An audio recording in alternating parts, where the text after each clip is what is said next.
안녕하세요. 감성 전달자입니다. 오늘 소개해드릴 책은요. 세상 끝의 카페입니다. 제목만 보면 꼭 소설의 제목 같죠? 아시는 분들은 이미 알고 계시겠지만 자기계발서인데요.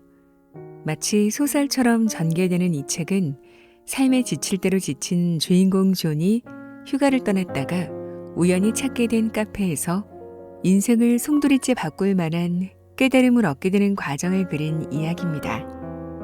이 책은 출판된 지 1년도 채 되지 않아 입소문으로 전 세계적으로 알려지며 북미, 유럽, 아시아 등 세계 대륙에서 베스트셀러 1위를 차지했었고요. 출간된 지 20년이 지나는 동안 수많은 사람들에게 영향을 미치며 지금도 전 세계적으로 19초에 한 권씩 팔리는 역대급 역주행 책이라고 합니다. 지은이 존 스트레레키는 웨인 다이어, 토니 로빈스, 오프라 윈프리 등과 함께 리더십 및 자기계발 분야에서 가장 영감을 주는 사상가 100인으로 선정되었다고 하죠. 이 책을 추천한 켈리 최 회장님은 읽을 준비가 된 사람에게만 이 책이 나타난다고 말하며 이 책을 읽고 자신의 존재 목적을 찾고 인생의 승리자가 되길 바란다고 얘기했는데요. 여러분도 이 책을 읽을 준비 되셨나요?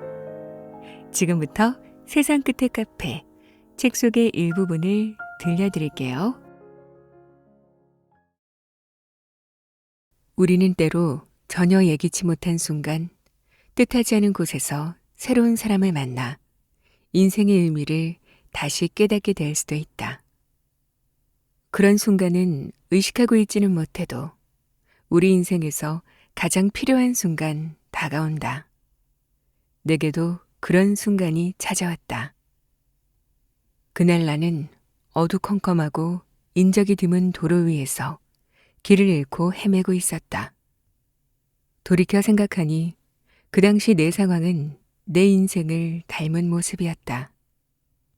그날 길을 헤매던 나는 나의 삶에서도 길을 잃어 어디로 가야 할지 알지 못했고 그때 택한 발걸음이 어디로 향하고 있는지 내가 왜 그 방향으로 가고 있는지 알지 못했다.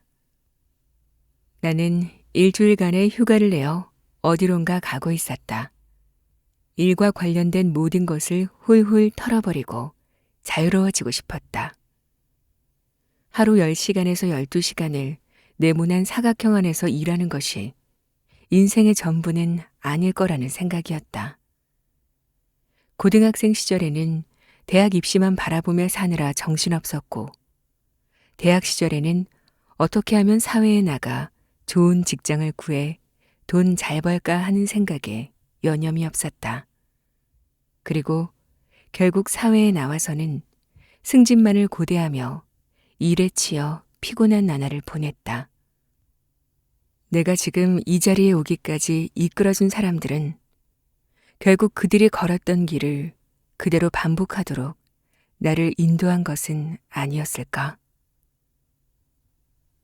나는 월급을 받는 대가로 하루하루를 직장에 바쳐가며 사는 일상에 회의를 품기 시작했다. 돈을 대가로 내 시간을 모두 바치다니 그건 공정한 거래가 아니라는 생각이 들었다. 이런 생각에 빠져있던 나는 휴가를 떠났다가 길을 잃었고 한참을 헤매고 나서야 세상 끝의 카페를 발견하게 되었다. 아주 아늑한 느낌을 풍기는 곳이었다. 편하게 앉아서 친구와 오랫동안 이야기라도 나누고 싶은 분위기였다. 이런 곳에서 같이 시간을 보낼 친구 하나 없다는 게 안타까울 지경이었다. 내가 들어서자 구석에서 손님 2명과 대화를 나누고 있던 웨이트리스가 나를 쳐다보며 미소 띤 얼굴로 말했다. 어서 오세요. 마음에 드는 자리 아무데나 앉으세요. 나는 지난 4시간 동안 꾹꾹 눌러온 짜증을 가까스로 참고 미소로 답하려 기를 쓰며 입구 쪽에 자리를 잡았다. 앉으면서 보니 붉은색 비닐 의자는 아주 새 것이었다. 주변을 천천히 살펴보니 의자뿐 아니라 다른 집기도 모두 새 것이었다. 이 근처에 대규모 신도시라도 개발되는 걸까? 세상에 이런 허허벌판에 새 카페를 짓다니. 이 지역의 부동산 시세는 어떨까? 이 지역에 주택이 개발될 가능성은 얼마나 될까 하는 생각을 막 하고 있을 때 귀여운 목소리가 들려왔다. 아까 그 웨이트리스였다. 안녕하세요. 케이씨라고 합니다. 반갑습니다. 안녕하세요, 케이씨. 존이라고 합니다. 운전하고 오다 길을 잃었습니다. 그렇군요, 존. 케이씨가 장난기 어린 미소를 지으며 답했다. 내 이름이 존이라는 것을 알아들었다는 얘긴지 내가 길을 잃어서 안 됐다는 것인지 모호한 대답이었다. 어쩌다 저희 카페까지 오시게 된 거죠? 휴가 중인데 목적지에 닿기도 전부터 길이 막혀서 방향을 틀어 달리다 보니 결국 여기까지 왔네요. 중간에 길을 잃고 헤맨 거죠. 그 와중에 차에 기름도 떨어지고 배도 고파서 지금은 거의 쓰러지기 일보 직전이에요. 내가 하소연을 마치자 케이씨는 또 아까처럼 장난스런 미소를 띄었다. 배고프신 건 저희가 어떻게 해결해 드릴 수 있을 것 같은데 나머지 문제는 글쎄요. 한번 두고 보시죠. 케이씨는 메뉴판을 들고 와 건네주었다. 나는 첫 장을 넘겼다. 첫 장에는 카페에서 흔히 볼 수 있는 그런 평범한 메뉴들이 쭉 나열되어 있었다. 아침 식사 메뉴가 왼쪽 위에, 그 밑에는 샌드위치, 오른쪽 위에는 전체 요리와 샐러드, 그 아래에는 후식. 그리고 거기서 한 장을 더 넘긴 순간 나도 모르게 입이 벌어졌다. 거기엔 기다리시는 동안 생각해 볼 질문이라는 제목 아래 다음과 같은 질문 3가지가 실려 있었다. 당신은 왜 여기 있습니까? 죽음이 두려우십니까? 충만한 삶을 살고 계신가요? 나는 다시 메뉴판을 쳐다보았다. 막 첫 번째 질문을 다시 읽고 있는데 케이씨가 돌아왔다. 그러고는 탁자 맞은편에 앉았다. 저기 주방에 있는 사람이 이 식당 주인이자 주방장이에요. 이름은 마이크라고 하죠. 짬을 내서 잠깐 손님을 만나보겠다고 하더군요. 주문하신 걸 알려주었더니 양이 좀 많기는 하지만 드실 수 있을 것 같다 했고요. 특별 서비스를 받는 기분인데요. 맞아요. 아까 말씀하신 내용으로 돌아가자면 메뉴판 표지에 직원과 상담하라고 한 글귀는 계속 읽고 계신 그 질문과 관련이 있답니다. 내가 그 질문을 읽고 있는 걸 그녀가 어떻게 알아챘는지 의아했다. 하지만 어떻게 알았느냐고 묻지는 않았다. 그 질문을 그냥 한번 보는 것과 바꿔보는 건 별개의 문제랍니다. 그게 무슨 말이죠? 그 질문은 단순 명료해요. 그렇죠. 아주 빤한 질문으로 들리죠. 하지만 몇 글자만 바꿔보면 많은 게 변한답니다. 바꾼다고요? 뭘요? 그럼 여기에서는 식사를 못하게 된다든가 뭐 다른 걸 주문해야 한다든가 그런 말인가요? 아니요. 그녀는 갑자기 사뭇 심각해진 어조로 이렇게 대답했다. 그런 것보다 더 큰 걸 바꾸는 거예요. 도대체 무슨 말을 하고 있는 건지 종잡을 수가 없었다. 하지만 장난삼아 농담을 하는 게 아니란 것만은 확실했다. 도대체 무슨 말입니까? 케이씨는 다시 메뉴판을 가리켰다.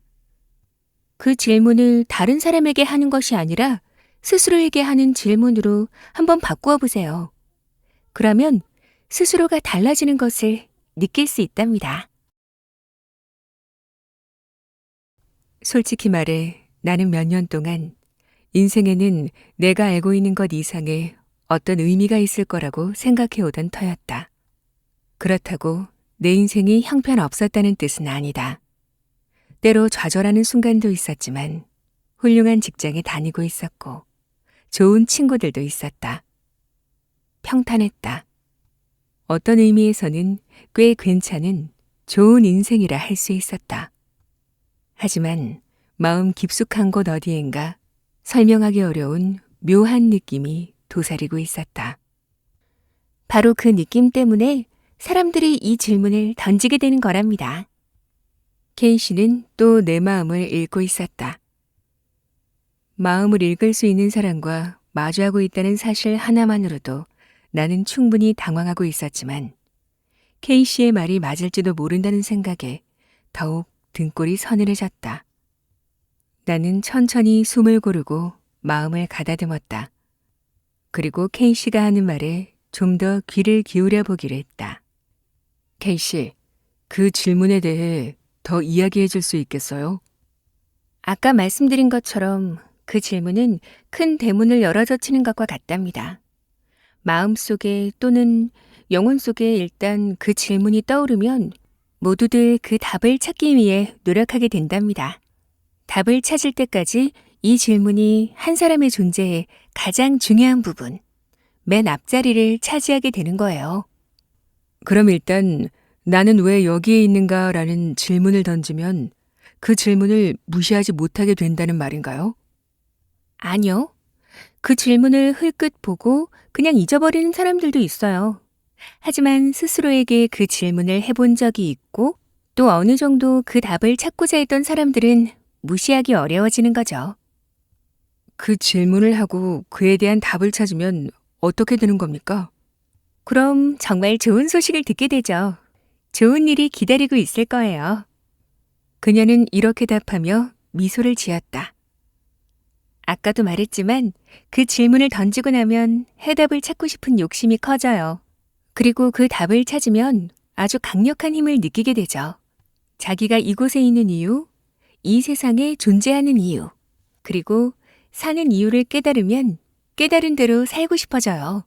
그건 마치 보물지도에 X 표시된 보물이 숨겨진 곳을 찾아 나서는 것과 같아요. 그 표시를 보면 무시하기 힘들죠. 마찬가지로 존재의 이유를 깨달으면 깨달은 대로 살지 않고 그냥 살아가기가 더 힘겨워진답니다. 나는 케이씨의 말을 곱씹어보고 말했다. 자기가 여기 존재하는 이유를 깨달은 사람이 있다고 칩시다. 그러면 그 깨달음을 실천할 수 있는 최선의 방법을 찾으려 하겠죠. 따라서 제 질문은 어떻게 그 깨달음을 실행할 수 있느냐 하는 겁니다. 케이씨를 쳐다보니 그녀는 이미 내 질문에 대한 답을 알고 있는 듯했다. 단지 내가 스스로 그 길을 찾아내기를 기다리느라 말을 아끼는 느낌이었다. 그건 사람에 따라 달라요. 그녀의 답이었다. 케이씨를 쳐다보며 내가 물었다. 힌트라도 좀 줄 수 없나요? 예를 들어드리면 도움이 될지 모르겠네요. 살면서 남는 시간을 활용해 예술가가 되고 싶다고 가정한다면 어떨까요? 그러면 어떤 종류의 예술 작품을 남기고 싶으세요? 나는 잠시 생각했다. 모르겠어요. 어떤 종류의 예술가가 되고자 하느냐에 따라 다르겠죠. 하지만 그게 뭐든 원하는 것이라면 무엇이든 해보려고 할 것 같은데요. 나는 여기에서 일단 말을 멈추고 케이씨가 조언을 해주기를 기다렸다. 하지만 그녀는 침묵했고 나는 스스로 답을 생각해 보았다. 그러고는 이렇게 물었다. 그게 그렇게 간단한 거였나요? 자기가 존재하는 이유를 깨닫고 나면 그 깨달음을 실행에 옮기기 위해 무엇이든 하면 되는 거 아닌가요? 이 말을 내뱉음과 동시에 나는 전율을 느꼈다. 그것은 마치 내가 무엇인가 특별하면서도 중요한 것을 발견했고 그것을 내 몸 안의 세포 하나하나가 다 확인시켜주고 있는 듯한 느낌이었다.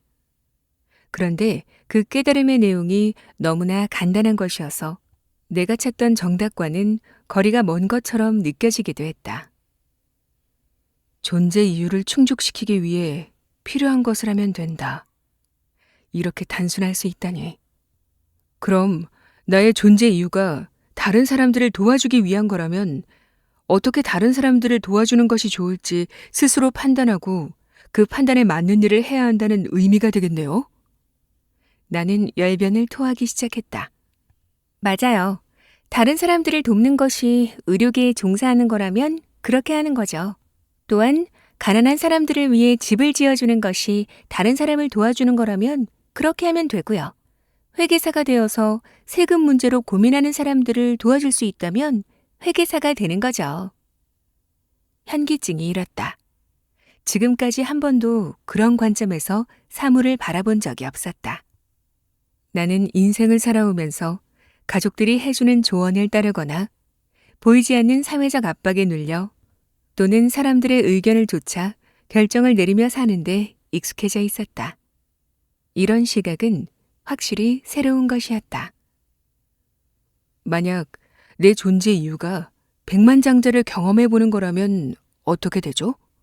그럼 백만장자에 대해 정의를 내리고 그 정의를 달성하기 위해 뭐든지 해야죠. 그게 백만장자들과 사귀는 것이라면 백만장자와 사귀어야죠. 또는 그게 백만장자가 될 때까지 돈을 벌기 위해 일을 하는 것이라면 일을 해야 하고요.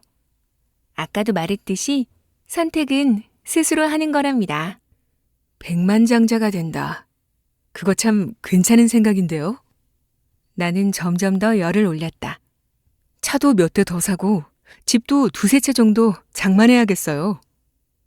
그러자 케이시의 목소리가 차분해졌다. 그게 바로 당신이 여기 존재하는 이유인가요?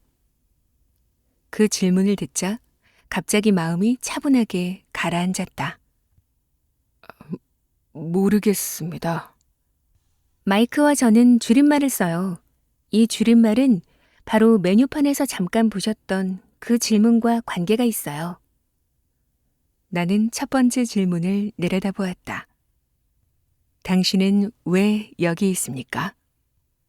자기가 세상에 존재하는 이유를 알게 되었을 때 이를 일컬어 존재의 목적을 찾았다고 하는데 인생을 살면서 바로 이 존재의 목적을 충족시키기 위해 10가지 일을 할 수도 있고 20가지 또는 수백 가지의 일을 하게 될 수도 있어요. 존재 목적을 충족시키기 위한 일이라면 뭐든 할 수 있답니다. 가장 행복한 사람은 바로 자신의 존재 목적을 찾아내고 그 목적을 이루는데 도움이 되는 일을 하는 사람이랍니다. 덜 행복한 사람들은 어떻죠? 덜 행복한 사람들도 많은 일을 해요. 케이시는 잠시 말을 멈추었다. 나는 마음 한구석에 불현듯 떠오르는 생각을 말로 내뱉었다. 그 사람들은 존재 이유와 무관한 일을 많이 하겠죠. 이 말에 케이시는 미소 지었고 나는 이것이 바로 내가 끌어내야 할 결론의 일부임을 깨달았다. 내 자리로 다가와 마이크가 같이 온 사람을 소개했다. 애는 미소를 지었고 우리는 악수를 나누었다. 내가 먼저 말을 건넸다. 반갑습니다. 이 카페에 자주 오시는 모양이죠? 네, 가끔씩요. 그리고 애는 이렇게 덧붙였다. 이 카페는 가장 필요할 때 저절로 발길이 닿는 그런 곳이거든요. 애는 소리내어 웃었다. 지금은 이렇게 웃으면서 말하지만 그땐 정말 불행했고 내가 인생에 휘둘리는 느낌이었어요. 매일 밤늦게까지 정신없이 일만 하며 살았어요. 그러다 보니 내 시간은 하나도 없었고 그렇게 일하는 것에 대한 보상으로 쇼핑을 하곤 했죠. 그때는 그런 걸 아주 당연하게 여겼어요. 주말에도 일을 했어요. 일을 하면서 그래, 이렇게 열심히 일했으니까 좋은 옷 한 벌 사도 되겠지. 아니면 최신 가전제품이나 아주 멋진 가구를 살 자격이 있어. 이렇게 자위하곤 했답니다. 헌데 문제는 그렇게 일만 하며 살다 보니 나를 위해 산 물건을 써볼 시간이 없다는 거였어요. 제 집에 놀러 온 사람들은 한결같이 집을 보고 멋지다고들 했지만 정작 저는 집에서 보내는 시간이 거의 없었죠. 어느 날 밤 내 월급과 맞먹는 액수의 청구서 더미를 훑어보고 나서 침대에 누웠어요. 그렇게 누운 자세로 천장을 뚫어지게 쳐다보고 있으려니 눈물이 나더군요. 아무리 해도 참을 수가 없었어요. 내게 주어진 시간은 옆으로 술술 모두 흘러가고 있는데 나는 좋아하지도 않는 일을 하느라 인생을 허비하고 그에 대한 보상을 한답시고 쇼핑을 해대며 살고 있었죠. 그리고 또 다른 문제는 내가 그렇게 사들인 물건을 실은 그렇게 좋아하지도 않는다는 거였어요. 거기에다 한술 더 떠서 계획대로 살아간다면 원하는 것을 할 수 있는 때는 환갑이 지난 다음이라는 사실이 더 절망적이었어요. 그때나 되어야 내가 하고 싶은 걸 할 수 있다는 얘기죠. 그렇게 생각하니 정말 끔찍했어요. 지금과는 사뭇 다른 모습이네요. 그런데 어떻게 이렇게 변하셨나요? 무슨 일이 있었던 거죠? 폭포수처럼 쏟아지는 내 질문에 대해 애는 미소를 지으며 답했다. 그래요. 많이 달라졌어요. 그날 밤 저는 그렇게 천장을 노려보며 내가 어떻게 해서 그 지경에 이르게 되었는지 곰곰이 생각해 보았어요. 그러고는 산책을 나섰죠. 그땐 대도시에 살고 있었기 때문에 거리로 나가면 항상 사람들이 넘쳤어요. 나는 길을 걸어가면서 다른 사람들을 살펴보았어요. 이 사람들도 나와 같은 느낌일까? 행복할까? 자기가 원하는 일을 하면서 살고 있는 것일까? 만족스러운 삶을 살고 있는 것일까? 그러다가 결국에는 보통 때 그냥 지나치면서 보기만 했지 한 번도 둘러보지 않은 작은 커피숍에 들렀어요. 그런데 뜻밖에도 커피숍에 낯익은 분이 앉아 있었어요. 그분은 볼 때마다 항상 어쩜 저렇게 편안해 보일까 하는 생각이 들게끔 하던 사람이었죠. 그분이 반가워하며 저에게 차 한 잔 같이 하자고 하더군요. 그날 저는 그분과 커피를 마시며 3시간도 넘게 인생에 대한 이야기를 나누었답니다. 저의 상황과 생각을 이야기했더니 그분이 웃으면서 그러시더군요. 제가 만든 광고 카피를 저 스스로 너무 많이 보는 것 아니냐고요. 그분이 이렇게 말했어요. 다른 사람들이 만족스러운 삶이라 정의 내린 대로 산다고 만족스러운 삶을 살 수 있는 게 결코 아닙니다. 본인 스스로 만족스럽게 느껴야 만족스러운 삶이 되는 거죠. 그날 밤 저는 제 인생을 어떻게 살아야 스스로 만족할 수 있을지에 대해 많이 생각해 보았어요. 그리고 그런 인생이 만족을 가져다 주는 이유에 대해서도 생각해 보았어요. 다시 말해 하루하루를 어떻게 살고 싶은 건지 자문해 보았죠. 그리고 그렇게 살고자 하는 이유에 대해서도 파고들어 봤어요. 그러다 보니 결국에는 모든 게 한 가지 문제로 수렴되었어요. 나는 아래쪽을 쳐다보았다. 앤이 메뉴판을 가리키고 있었기 때문이다. 당신은 왜 여기 있습니까? 그래서요? 내가 묻자 앤은 또다시 소리내어 웃었다. 아까 케인 씨가 그런 이야기를 하지 않았나요? 나는 왜 여기에 있는가라는 질문을 하게 되면 세상이 다르게 보인다고. 바로 그날 밤 이후 제가 그랬어요. 세상이 달라 보였죠. 처음에는 조금씩 달라졌어요. 나를 위해 보내는 시간이 조금씩 늘어났죠. 그리고 열심히 일한 것에 대한 보상을 더 이상 쇼핑을 통해 받으려 하지도 않게 되었어요. 대신 내가 하고 싶은 일을 하면서 보상을 받았습니다. 예를 들어 매일 적어도 1시간은 내가 좋아하는 데 투자하기로 마음먹었어요. 좋아하는 소설을 읽거나 산책을 하거나 운동을 하는 그런 거요. 그 1시간이 2시간 그리고 3시간으로 점점 더 길어졌고 나도 모르는 사이에 내가 원하는 일에 몰입하게 되었죠. 그리고 내가 왜 여기 존재하는지에 대한 답을 만족시켜주는 일들을 하며 살게 되었어요. 처음 메뉴판에 있던 3가지 질문 기억나시나요? 당신은 왜 여기 있습니까? 죽음이 두려우십니까? 충만한 삶을 살고 계신가요? 이 3가지 질문이 사실은 모두 연결되어 있다고 하는데요.